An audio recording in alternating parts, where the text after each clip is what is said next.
আমাৰ ৰাষ্ট্ৰনৈয়া ৰাতিপুৱাই ৰেডি হৈছে দেই স্কুল যাব জাষ্ট ফৰ এণ্টাৰটেইনমেণ্ট ফ্ৰেণ্ডছৰ লগত খেলিব যাব গোটেই আমাৰ ৰাষ্ট্ৰনৈয়াই ৰাতিপুৱাই গৰম পানী অকণমান কুহুমীয়া গৰম পানী খুৱাই দিওঁ তাৰপিছত মুখ চুখ ধুৱাই ইয়াতে বাটাৰ গাখীৰ আৰু ভাত খুৱাই আছোঁ মই শুনজনী দাদা স্কুল গৈছে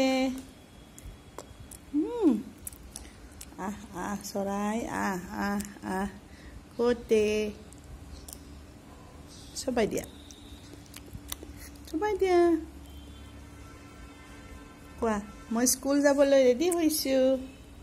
আমাৰ মাইনাৰ আগষ্টৰ 24 তাৰিখেহে 2 বছৰ হ'ব কমপ্লিট হ'ব এতিয়া তাই 1.5 বছৰ চলি আছে আৰু তাই কিডভেদা বৰপেটাৰ কিডভেদা স্কুলত যায় স্কুলত দিয়া এটাই কাৰণ তাই সমনীয়াবিলাকক লগ পাই সমনীয়াবিলাকৰ লগত খেলিব পাৰে আৰু তাত এটা হাইজেনিক পৰিৱেশত সুন্দৰকৈ থাকিব পাৰে যিহেতু মই আৰু এওঁ দুজনেই চাকৰিৰ কাৰণে বাহিৰত ৰাতিপুৱা ওলাই যাব লাগে সেই কোনোবা মেড বা কাৰোবাৰ লগত এনেকৈ স্কুলৰ টাইম পাছ হয় তাই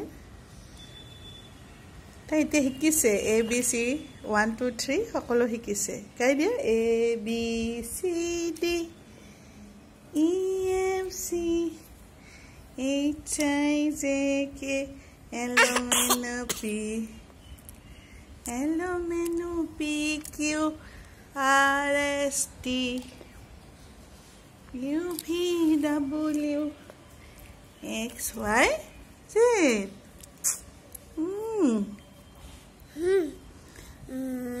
আমি শিশুক দাঁতবিলাক পৰিষ্কাৰ কৰি দিব লাগে সিহঁতকতো ব্ৰাছ কৰিব নোৱাৰি কোমল কাপোৰ উতলোৱা গৰম পানীত ধুই সেই দাঁতকেইটা অকণমান ৰাতিপুৱা মাছাজ কৰি দিব লাগে যেন দাঁতত পোকে খাব নোৱাৰে বা ৰাতি শোৱাৰ আগতে দিব পাৰি এইটো মই সৰুৰে পৰাই কৰি আহিছোঁ মোৰ বাবুৰ ক্ষেত্ৰতো কৰিছিলোঁ এতিয়া মাইনাৰ ক্ষেত্ৰতো কৰি আছোঁ আৰু স্কুলত দিয়াৰ কথাটো হ'ল কি ৰাতিপুৱা এটা ৰেডিনেছ মানে ৰাতিপুৱা উঠি গা পা ধুৱাই মালিচ চালিচ কৰি তাইক খুৱাই লোৱাই এতিয়া ৰেডি কৰি যিটো যোৱাৰ আনন্দ আমি যাওঁ গতিকে তাই কান্দি থকাতকৈ তাই স্কুললৈ যায় সেইটোৱে খোৱাৰ টাইম টেবুল গা ধোৱাৰ টাইম টেবুল ঠিক আছে এতিয়া মই মাইনাক খুৱাই লওঁ তাৰপিছত আমি স্কুলখন দেখাম দেই